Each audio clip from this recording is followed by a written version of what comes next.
Assalamualaikum warahmatullahi wabarakatuh. Perkenalkan, nama saya Ana Rizkyani, NPM 183100081.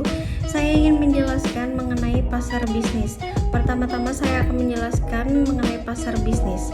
Pasar bisnis adalah transaksi jual beli barang atau jasa yang terjadi antara satu perusahaan dengan perusahaan lain untuk mereka jual atau mereka sewakan ataupun mereka suplai atau mereka pasok dengan kapasitas yang besar.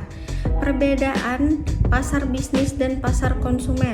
Yang pertama, pembelinya lebih sedikit. Pemasar bisnis biasanya menangani jauh lebih sedikit pembeli daripada pemasar konsumen, karena pemasar bisnis menjual produk bukan kepada konsumen akhir. Kedua, hubungan pemasok pelanggan erat.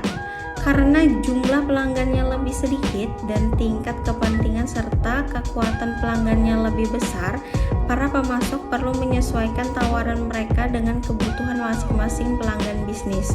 Yang ketiga, para pembeli terkonsentrasi geografisnya. Perusahaan yang membutuhkan pemasok cenderung tidak akan memilih pemasok yang jauh dari tempat produksi mereka, karena mereka perlu untuk menekan biaya distribusi, sehingga konsentrasi geografis ini membantu menurunkan biaya penjualan. Yang keempat, permintaan turunan. Permintaan atas barang bisnis benar-benar berasal dari permintaan atas barang konsumsi. Karena alasan itu, para pemasar bisnis harus secara dekat memantau pola pembelian konsumen akhir.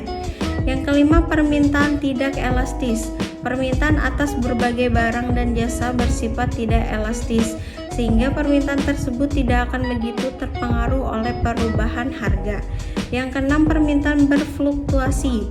Permintaan atas barang dan jasa bisnis cenderung lebih mudah berubah-ubah jika kita bandingkan dengan permintaan atas barang dan jasa konsumsi, sehingga peningkatan permintaan konsumen dapat menyebabkan peningkatan permintaan yang jauh lebih besar atas pabrik dan peralatan yang diperlukan untuk memproduksi output tambahan.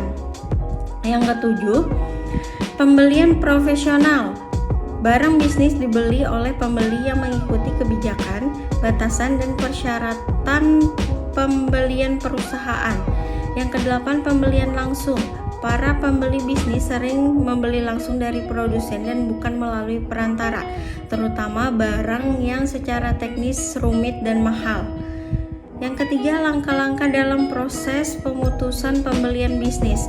Yang pertama, pengenalan masalah, yaitu tahap pertama proses pembelian bisnis, di mana seseorang dalam perusahaan mengenali masalah dan atau kebutuhan yang dapat dipenuhi dengan memperoleh barang atau jasa.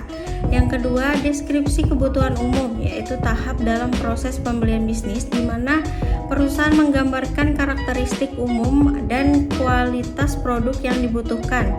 Yang ketiga, spesifikasi produk, yaitu tahap pertama proses pembelian bisnis di mana organisasi pembelian memutuskan dan menetapkan spesifikasi karakteristik teknis produk terbaik untuk produk yang diperlukan. Yang keempat, pencarian pemasok, yaitu tahap proses pembelian bisnis di mana pembeli berusaha menemukan vendor terbaik. Yang kelima, pengumpulan proposal adalah tahap proses pembelian bisnis di mana pembeli mengundang pemasok bermutu untuk mengumpulkan proposal. Yang keenam, pemilihan pemasok, yaitu tahap proses pembelian bisnis di mana pembeli meninjau ulang proposal dan memilih satu atau beberapa pemasok saja. Yang ketujuh, spesifikasi pesanan rutin adalah tahap proses pembelian bisnis di mana pembeli menulis pesanan akhir dengan pemasok terpilih, menyebut spesifikasi teknis, kuantitas yang diperlukan, waktu pengiriman yang diharapkan, kebijakan pengembalian, dan jaminan yang didapat. Yang kedelapan, tinjauan ulang kinerja, yaitu tahap proses pembelian bisnis di mana pembeli menilai kinerja pemasok dan memutuskan untuk melanjutkan, memodifikasi, atau meninggalkan suatu kesepakatan.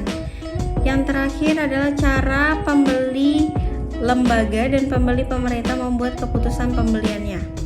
Pasar institusi terdiri dari sekolah, rumah sakit, rumah perawatan, penjara, dan lembaga lain yang harus menyediakan barang dan jasa kepada orang-orang yang mereka urus.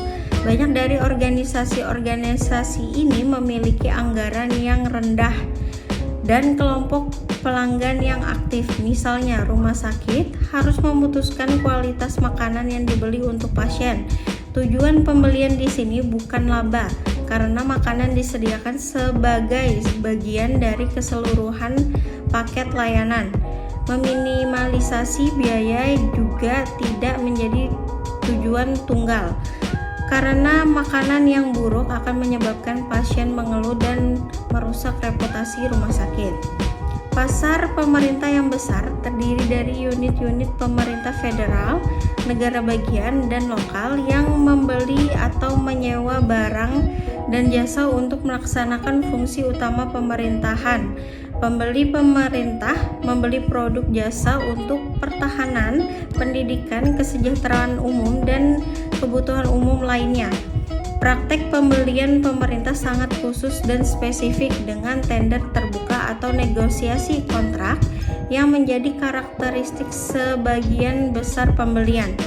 Pembelian pemerintah beroperasi di bawah pengawasan Kongres dan banyak lembaga pemerhati swasta. Oleh karena itu, pembeli pemerintah cenderung mensyaratkan lebih banyak administrasi dan tanda tangan serta merespon lebih lambat dan tidak bebas ketika menempatkan pesanan. Seperti halnya perusahaan yang memberikan panduan kepada lembaga pemerintah tentang cara pembelian terbaik dan penggunaan produk perusahaan. Pemerintah juga memberikan panduan terperinci kepada calon pemasok yang menjelaskan cara menjual kepada pemerintah. Gagal mengikuti panduan atau mengisi formulir dan kontrak dengan benar dapat menciptakan malapetaka hukum. Sekian penjelasan dari saya. Salah hilaf mohon maaf. Wassalamualaikum warahmatullahi wabarakatuh.